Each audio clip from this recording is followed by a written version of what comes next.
ang atong pagkahasol magkaigsunan, ato lang dayang dag-on dito sa tiilan sa cross sa Calvary.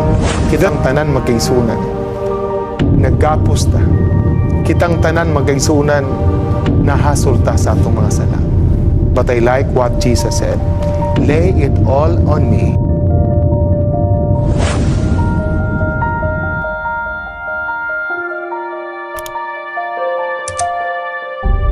We will be studying about Jesus for the stranded with guilt.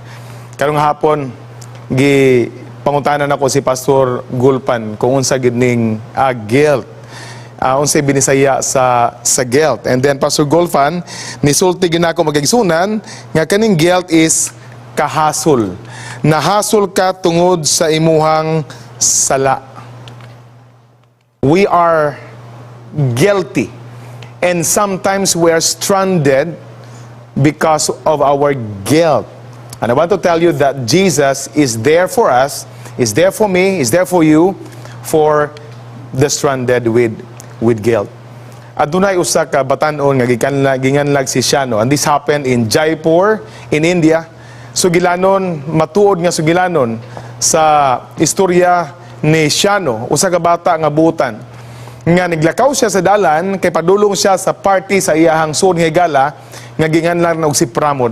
And on the way there, nakakita siya bata samtang naglakaw siya. Kita siya bata nga gamay nga naghilak gimayo. Mga grade 4 ang bata nga naghilak. Pertig yung hilak. Pobre kay nga bata nga nakita ganya usa na lang ka tsinilas ang gisuot. Pertig yung pobriha. Na-interest siya. What he did was, niadto siya sa mga bata. Ipangutanan niya, nganong naghilak man ka? Why are you so sad?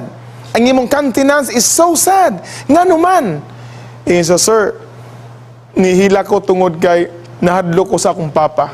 Siya, unsay may problema sa iyong papa? Siya akong papa, sir, nagtigom gyud og kwarta para mapalitan ko niyag cellphone. Kaya kaning cellphone, gamiton ako sa akong pag-eskwela. I-monitor ko niya, bisag asa suguon ko niya, iya kong tawagan, unya karon nawala ang akong cellphone. Unya niingon ba gyud siya basta mawala ang cellphone, iya gyud kong bunalan, iya gyud kong puspusan. I cried because I am scared of my father. Nawala ang cellphone nga iyang gihatag ug mahinungdan nga naghila ko. Nitulo akong mga luha kadi na ko madawat nga pag uli na ko karong gabi sa balay, iya kong puspusan, iya kong bunalan. Ingon si Shiano, you give me the details of your cellphone. Gisulti niya nga mao niya cellphone. Siya mao to'y pinakabarato gyud nga cellphone nga gipalit sa akong papa kay pobre kay mi. Siya nga asa inyong address?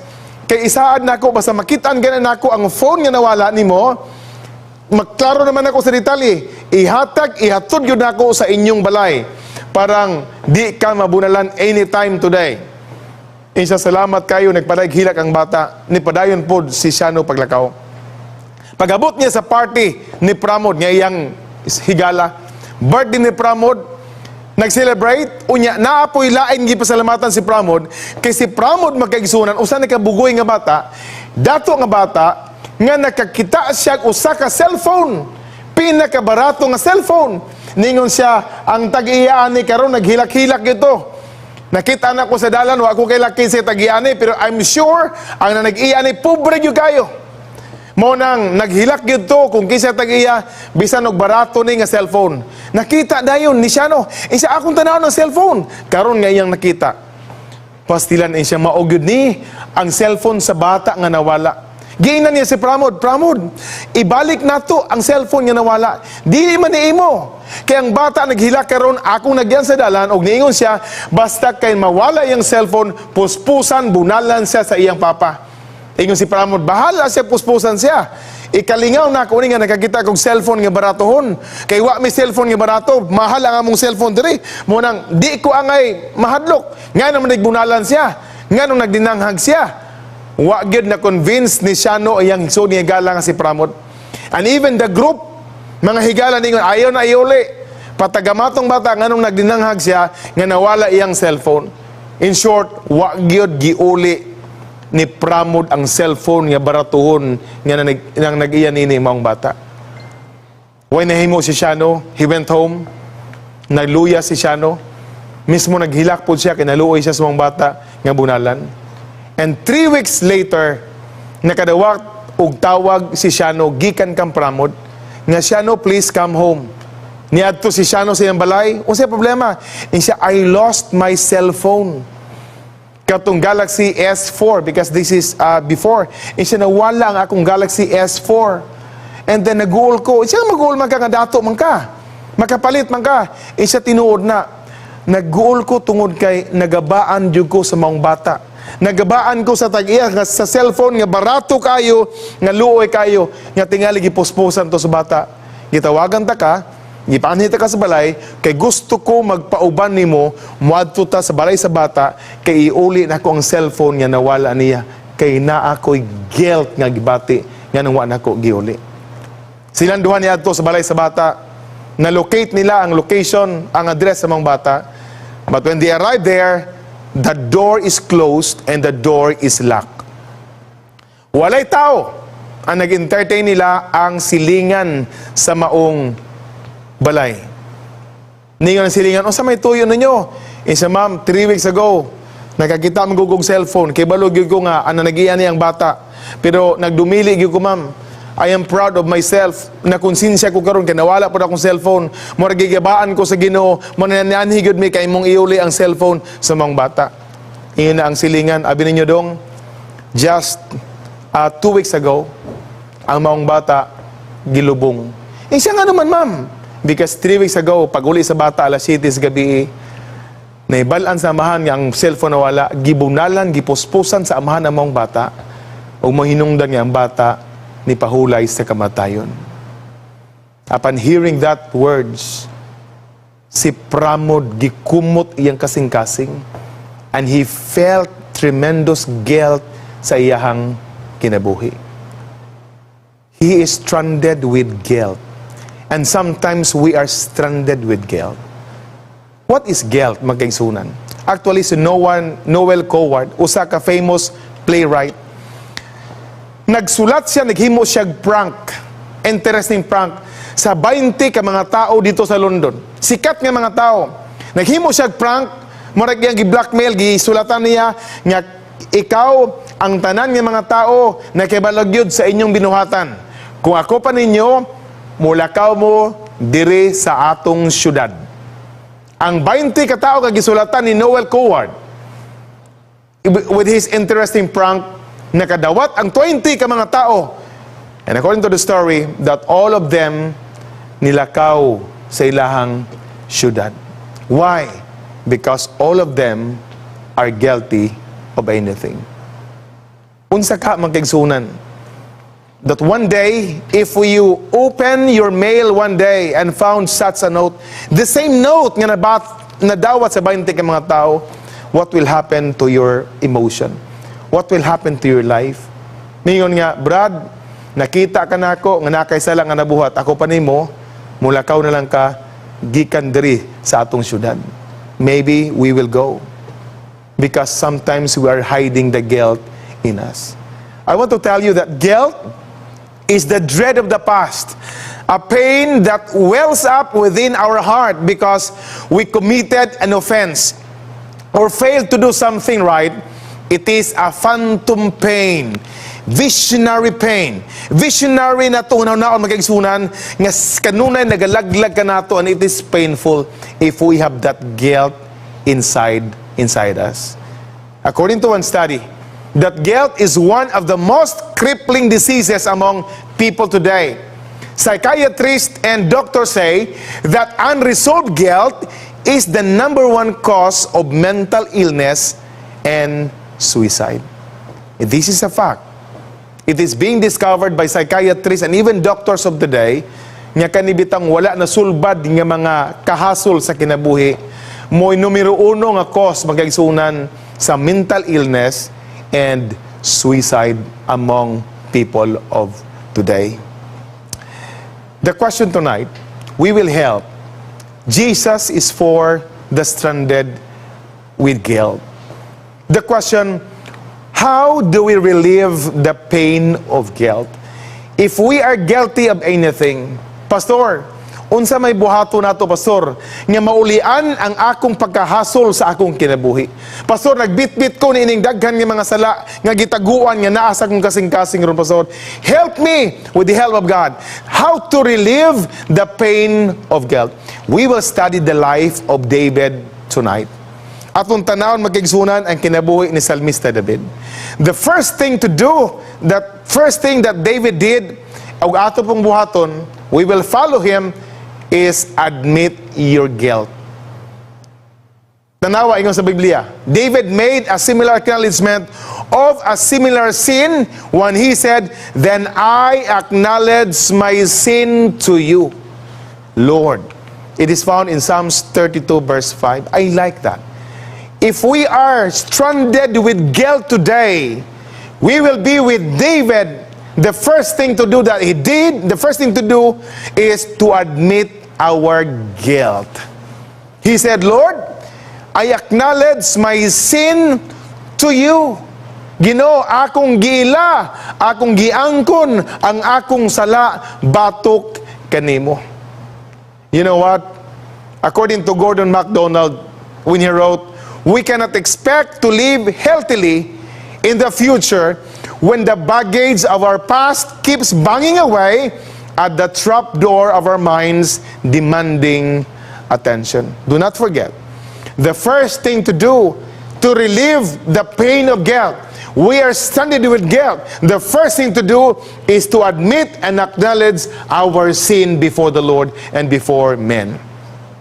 Nakinamdam kong sigilano sa tulo ka mga higala. Ingon sila, managata. Sakay sila silang lansa. Isa managata. Silang tulo nagsabot. Alas 6 sa gabi padagan na sila sa lansa, silang tulo. Sugod na sila magkaisunan o labay sa ilahang mga paon, ilahang mga bait nila, gibutang na. Niabot na lag alas 9, alas 10, wagyoy isda nga nikaon sa ilahang kubit. Wala gyud. Tingala sila, nabot ang alas 12, nakita nila nga daghang isda, agi-agian lang ang ilahang paon. Sa unsa gyud kay problema niini? Ngano ka nga mga isda di gyud makaon? Niabtag alas 2 sa kadlawon, wa gyapon isda nga nakuha nila bisag usa ka buok. Busa nag-goal na ning tulo, ningon silang atong sulbaro ni. Tingali gaba ni sa Ginoo, kada kag isda diri pero nganong wa ginangaon. Siya nga magistorya kuno tang tulo. Unsa may buhaton nato? Siya nga atong isulti ang atong mga sala. Namatay mga sala, makasala man ta. Isulti na to atong mga sala. Mga itagpasaylo sa Ginoo, ikaw makahibalo sa akong sala, ako makahibalo sa akong sala, kitang tanan magsinabot, isulti atong mga sala, ug atong isugid sa Ginoo atong mga sala, and I know, and we know nga makakuha gitag daghang isda karon. Nga naman, kay mangayo man tagpasaylo sa iya, and then we will tell and admit our sins. Sige, ang isa ko yun na, isa kay balo ba mo? Nga, apil ko atong bank robbery atong mayaging 3 ka bulan, nakakwarta ko ato, wa mo kabalo. Ay lagin mo saba kay ako. Mao gini, wa mo kabalo nako. Ako kawatan ko. Unya nakaapil pug ko og kidnapping. Nay dato nga anak amo gikidnap. Gipasakay na mo sa mong van, gipalukat na mo, nakakwarta pug ko, inana ko kadautan. Ginoo, pasaylo ako sa akong pagkadautan. Tungod kay I've been in kidnapping and bank robbery. Insa grabe mo sala. Ikaw, insa ako kuya po ni mo, pero ako kuya po ni. Naminyo ni may sa kong asawa, 15 ka tuig. Pero sultian ta ka, wagi siya kibalo nga na ako'y kabit nga 2 ka buok. Na ako'y kabit nga 10 years na. Na ako'y kabit nga 7 years na. Ang 10 years na ako'y anak 2. Sa 7 years na ako'y anak nga 1. Ug sa akong asawa na ako'y anak nga 3. Inaani ko kadautan. Ginoo, pasaylo ako. Nga doon ako'y kasalanan, batok sa akong asawa, batok kanimo. Ginoo, kaloy emi. Ang usa ka tawo nga nabilin sa ikaw unsa may imong sala, sa dagko ra kaninyong sala gyud.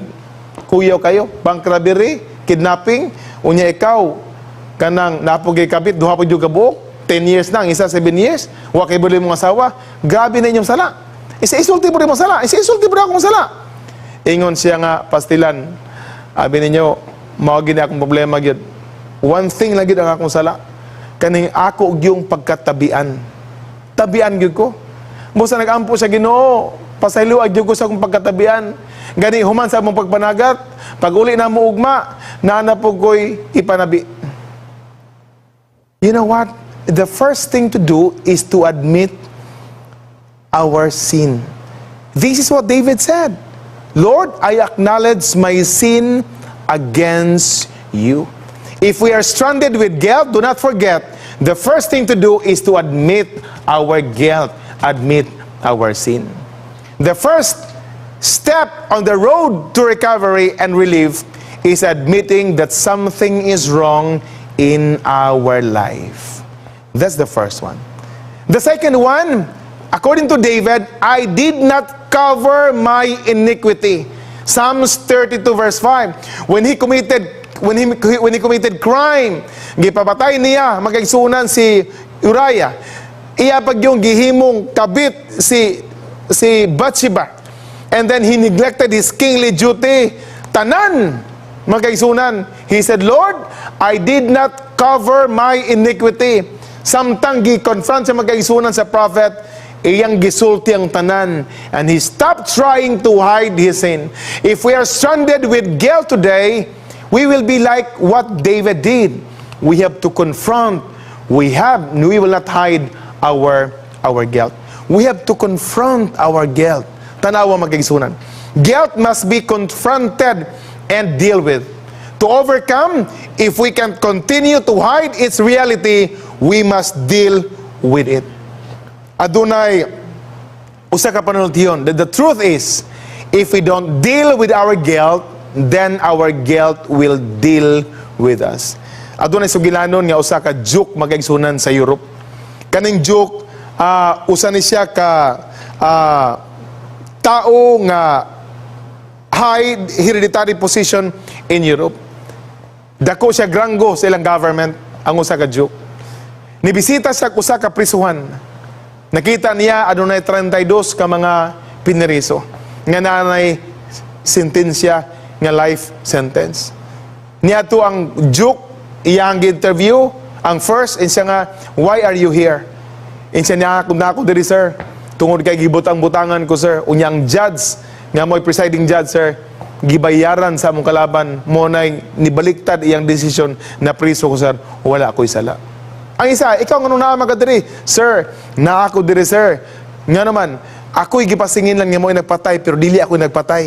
Sir, gibayaran na gyud gyapon o mahinungdan nga na ako diri, but I am not a sinner. Mamila, ang tanan, wa gyud ni angkon. Apan adunay usa ka tawo nga ni angkon. Ningon na usa ka joke, why are you here? And he said, I'm here because I sin against my God. Nakapatay kog tao. Napatay na ko ang ako ang suod nga higala. Nasintensyahan ko og life sentence because I killed my best friend. I am here, to the question why I'm here, I am here because I am a great sinner. And you know what? The Duke, naghatag siya magkaigsoon ng recommendation that out of the 32, katong usa ipagawas niya sa prisuhan because that man accepted that he sinned against God and he sinned against his best friend. The truth is, if we don't deal with our guilt, then our guilt will deal with us. Atong tanawon, if we are stranded with guilt, wa na sulbad pagkaigsunan, it may affect you psychologically. Ayun ni David, when I kept silent, ayun ni David, Psalm 32 verse 3, my bones become brittle from my groaning all day long. Tanawa, ingon ako maisto sa college sa una, iyang emphasize ni. Iyon siya nga, samtang nakasala si David, samtang nagpakahilom siya, wa pa niya gisugid ang iyang sala, ang iyang mga bukog, tibok-bukog, magkurog sa tibuok adlaw sa gabi nga di kay siya katulog. Inana gihasol siya. Ang iyang unahuna, di siya katulog kay gihasol ang iyang hunahuna. And then gihasol po ang tibuok niya nga lawas. Magkaigsunan, I want to tell you that if we are stranded with guilt, we will be affected psychologically. Take note of that. What else? Tanawa, David's conscience groaned all day long. David could not get the wrong of his mind. He said, it awoke with him. It followed him throughout his day activities, and it groaned at him as he tried to sleep. Di kay sa katulog, kay gihasol siya sa iyang utok tungod sa iyang kahasol ung sa iyang sala. It may also affect you spiritually. David said, "For day and night your hand was heavy on me." Your hand was heavy on me because sin separates us from God. Si Pastor Mark Finley, nakabasa ko sa iyang sugilanon magkaigsunan, nagsakay siya ko sa plane, nasitapan nga babae nga daw masulubon kayo. Iyang gipansin namang babae. And then he introduced himself as Pastor Mark Finley of the Seventh-day Adventist Church. Iyon ang babae, "Are you a pastor?" "Yes, I am a pastor." Siya, "Pastor, are you okay? Konsultihan ta ka sa akong gibit-bit nga sala for 17 years now." Iyon si Pastor Mark Finley, "Okay, what is that sin that you have for 17 years?" Iyon ang mga babae, "Pastor, 17 years ago, nabuntis ko. Kay gipasaligan ko sang uyab nga iya kong pakaslan. Pero Pastor, wa gyud ko gipakaslan sa maong lalaki. And because of that, Pastor, akong gipatay ang akong anak. Gipatay nako ang akong anak, Pastor, and to tell you, nawala ko sa akong pagpangalagad. Di na ko musimba, diwa na ko magampo, gihasol ko espirituhanon, nga naman kay napatay na ko ang ako ang anak. Nahadlok manggugo ang bata mo tubo nga walay amahan o walay muhatag og support. Pastor, I sin against the Lord for 17 years now. And I'm happy that I met you. Pastor, mapasaylo pa ka ang akong mga sala." Ingon ni Master Mark Finley, gi-quote niya ang Isaiah 1:18 ug 1 John 1:9, nga bisag unsa ka pula ang imong sala, ang Ginoo andam mo pasaylo kanimo. It may affect you spiritually. David said, "For day and night your hand was heavy on me," and he recognized that sin separates him from God. It may also affect you physically. It did to David. He said, "My strength was drained as in the summer's heat," according to Psalms 32 verse 4. "Like water that evaporates on a sunny day, so did David physical condition." I want to tell you, daghan kong nailhan, nga kanibitong nakasala, nabitaw kahaso silang kinabuhi, di naganahan mukaon. Kanibitong pukaon sa ilahang sala, magkaigsunan, nga wa bitaw nila naptugyan ang ilahang sala nga to sa Ginoo. Wa na pangigpasaylo sa Ginoo, sultihan ta mo, di na ganahan mukaon. Ang uban di na makatulog. Ang uban magkaigsunan, magsakit na because of guilt feelings. David also suffered that. "My strength was drained as in the summer's heat." It will also affect you physically. I want to tell you that guilt can really make us physically, mentally, and spiritually ill. Adunay usa ka study nga gihimo ni Dr. Norman Kuvanis sa UCLA. He studied the effects of guilt on people for decades. In 1968, tanawa iyang finding. He did an investigating series, interesting series of investigative studies of a single car accident on the Los Angeles freeway system. Tanawa iyang study. Reviewing hundreds of cases. Kanibitang na disgrasya dito sa maong nga lugar. About 1.5% of the total, he found that 25% or 1 out of every 4 accident definitely caused by the driver acting out self-destructive behavior because of guilt. You see that?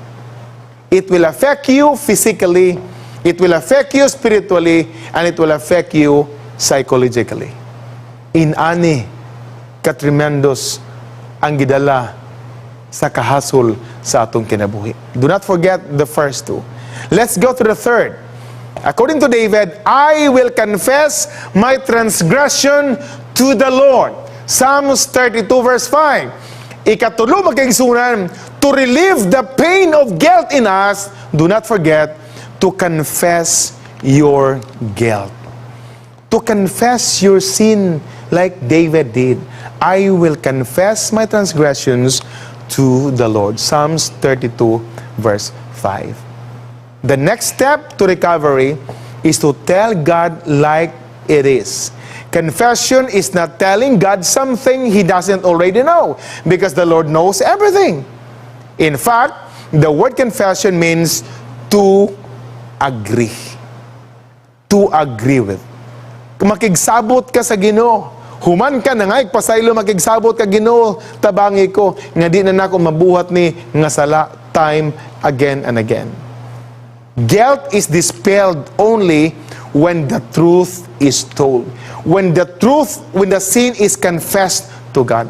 Only when confession is made will guilt melt like a block of ice. I like this statement. Bisag unsa pa kagay sa ice magkaigsunan, it will really melt just like that. Ang atong guilt will melt like a block of ice when we confess our sins and our guilt to our God. Nakinamdom ko sigilanon sa usa ka babae nga nabuntisan siya, wa siya gipakaslan, naghimo niya, gi-abort niya ang bata. Gi-abort niya ang bata, guilty siya sa kamatayon sa mga bata, napo siya frustrations over sa iyang uyab. In short, nawala siya sa pagpangalagad, mga kaigsunan. Luoy kay mga babae. Niapil siya inom-inom, niapil na siya drugs, uban siya mahigala. In short, that lady was lost. Makaluluoy ang maong babae. Nawala sa pagpangalagad. Ang iyang ginikanan, naguol na gyud, mga kaigsunan. Tungod kay ang ilang anak hinigugma. The only child of them, nawala na sa pagpangalagad. Nag-abort sa iyang anak. Niapil nag-inom, niapil nag mga droga. Gibisitahan sa ilahang church of no avail, kay di na siya musimba. Di na siya muampo. And she is totally lost. Kaluoy kayo sa mga babae. Gibisitahan sa pastor, nakigistorya sa pastor, pero huwag ginakumbisi sa pastor. Pastor, I will really die. I will really die with Satan, and heaven is not for me anymore. Grabe na ang akong sala. Pero what ni give up ang pastor magkaisunan? During sa ilahang church outing sa beach, gidala, gi-invite ang mga babae, pero ni-respitor siya, niuban siya. Pagabot dito sa beach, magkaisunan, naghimo na sila og program. Ang mga pastor ni duol sa mga babae. Iyang gipangutan ng babae. Can we talk for a while? He said, yes, pastor. But I want to tell you that you cannot really convince me because I am totally lost. I am totally lost. I am totally lost. Pastor, salvation is not possible for me anymore. I am a great, great sinner. I killed my child. I've been to drug addiction. I've been to drinking alcohol. Pastor, I am lost. And the pastor said, young lady, I want to pray with you. Pastor, your prayer is of no avail. Pastor, di naging ko madala sa mga pagampo. Gikuha sa babae mga kaigsunan dito sa dagat, ang balas sa dagat. Giyakop siya duha ka kamot, uningon siya, pastor, kay balo ba kaunsa ni akong gibitbit? Ina, pastor, oh, ang balas sa dagat. Siya, pastor, can you count the sands of the sea? Ina, pastor, I cannot count the sand of the sea. They are too many to count. He said, pastor, my sin are like the sands of the sea. And God can never forgive me because I'm a great sinner. Inaani kadaghan ng akong sala, pastor, and salvation is not possible for me. Wala na wadaan og paglaom ang pastor magkaisunan. Ang gihimo niya, gidalan niyang babae dito gyud sa lapihan sa tubig. Ang gihimo sa pastor, naghimo siya og sand castle, dako-dako gyud nga sand castle. Nga igo gyud maigo sa tubig. Ingon siya nga, yan lady, you just watch what will happen to the sand castle. And after that, we will talk again. Naghilom ang pastor, ang mga babae nagtanaw magkaisunan sa sand castle. Ang tubig, ang balod, pag abot sa lapihan sa tubig, maigo niya ang sand castle. Sige niya maigo ang sand castle. And after 1 hour, sa kanunay nga pag-igo sa maong tubig sa dagat sa sand castle, ang nahitabo sa sand castle, it was flattened back. Na flat na po ang sand castle. Nabalik sa iyang normal nga butanganan as if walay sand castle ang gihimo sa pastor. And the pastor said, "Yan lady, you confess your sins." He said, "Pastor, I killed my child. I've been to addiction. I've been to cigarette smoking. I've been to drugs. Pastor, I've been to drinking alcohol. I'm lost. I'm lost. Pastor, my sins are like the sands of the sea." And the pastor said, "What have you observed to the sandcastle?" Tingin ang mga babae, "It is gone." Nawala siya, pastor, tungod kay sigig kaigo sa tubig. Sigig kaigo sa tubig. And the pastor said, "Yan lady, the Lord loves you so much." Isaiah 1:18, bisag unsa pa kaitom ang imong sala, papution ka na sa atong Ginoo. I want to tell you, yan lady, that what happened to the sandcastle, it was flattened back because sa padayon na igo sa dagat. And because of that, you confess your sins today. I want to tell you that God is ready to forgive you. And siya, "Pastor, how?" And the pastor said, "Even though your sins are like the sands of the sea, but I want to tell you that God's forgiveness is vast as the ocean." When I read the story, I was so touched. Because I am guilty. You are also guilty. And we can say with the young lady that, "Lord, these are the sands, my sins are like the sands of the sea." But it is dispelled by the sea, by the ocean.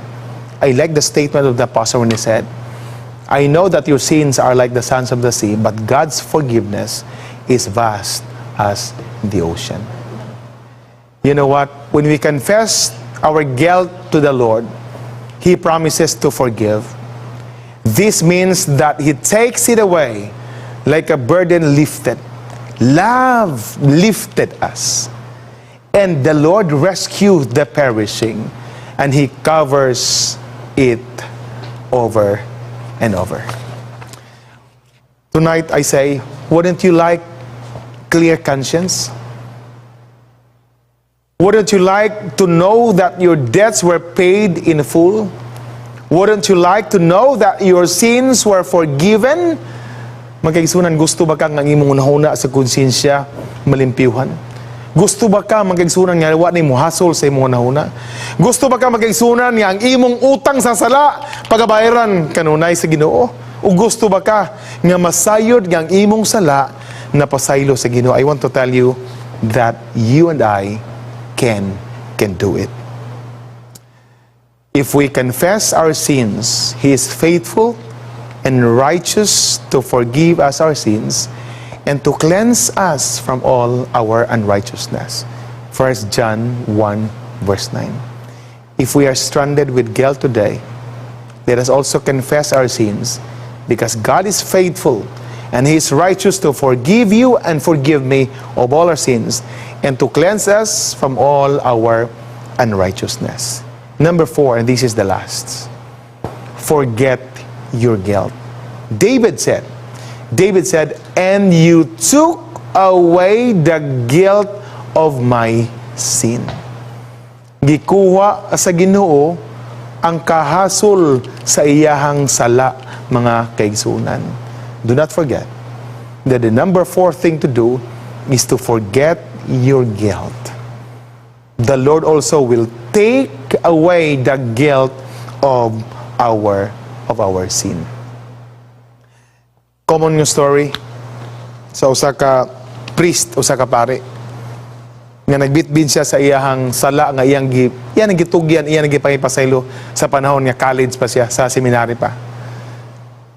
Doon na siya sa babae nga membro ngayon, "Pastor, Father, I have a revelation that the Lord will talk to me in a dream."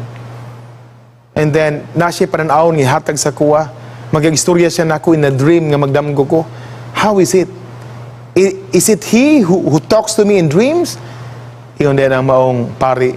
And siya nga, this is to test kung siya biyag na o dili ba. Iyon saan man ako pagkibalo, Father. Ingon siya nga, the moment you dream again, ipangutana daw sa iya. Ingna daw siya nga, "Lord, nangutana ang among pari kung unsa to'y sala niya sa una, samtang naa pa siya sa seminary." Magkaisunan, mo nagitugon sa pastor. 3 days later, nakita sila. And siya nga, did you dream again? And siya nga, yes, Father, I dream. Did you talk to the Lord? And siya, yeah, I talked to the Lord. And then, what did he say? About my sin. That young lady said, Pastor, this is to know whether God is talking to me or not. But this is what happened. And siya sa minitabo, unsa may ingon niya sa akong sala? Ningon ang Ginoo, nga ang sala niya sa college pa sa seminary pa, wa na nako nahinumduman o wa na nako gihatagan o pagtagad. David said, and you took away the guilt of my sin. The Lord also forgets your sin as we also forget our guilt. God forgets our confessed sin, and so should we. God doesn't just put a record of our past mistakes in a closet. He obliterates them, and they are gone and gone forever. And this is what exactly did happen in the life of David. When David confessed his sin to God, suddenly his sin and guilt were gone, and they are gone forever and ever. According to Cesar White, this feeling of guiltiness, according to the Pen of Inspiration, this feeling of guiltiness must be laid at the foot of the cross of Calvary. Why? Because Jesus is for the stranded. Jesus at the cross of Calvary, ang atong pagkahasol magkaigsunan, ato landeng dadon dito sa tiilan sa cross sa Calvary. The sense of sinfulness has poisoned the springs of life and true happiness. Now Jesus say, lay it all on me. I will take all your sin and I will give you peace. I like that. When we are stranded with guilt today, Jesus said, Jesus said, lay it all unto me. Ihatag lang nato tanan kang Ginisus ang atong pagka-stranded sa guilt. And he said, I will take your sin and I will give you peace. I have bought you with the price of my own blood. It is so interesting to know that. Jesus said, I have bought you with the price of my own blood. You are mine. Your weakened will I will strengthen. Your remorse for sin I will remove. Do not forget, in closing I say, that Jesus is for the stranded. That Jesus is for the stranded of those who are guilty. Kitang tanan magkaisunan. Naggapos ta. Kitang tanan magkaisunan, nahasol ta sa atong mga sala.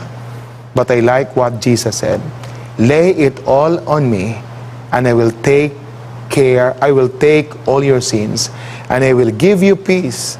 I have bought you with the price of my own blood. You are mine. Your weakened will I will strengthen. Your remorse for sin I will remove. In closing, when we are stranded with guilt, remember to admit your guilt. Remember to confront and do not cover your guilt. Remember to confess your guilt and also to forget your guilt. We have to come to Jesus because in Him we will be free from being stranded with guilt. It is my prayer that you and I could move on being a sinner saved by grace of Christ. Jesus is for the stranded of guilt. Ang Ginoo magapanlangin ka nato nini gabi magkaisunan.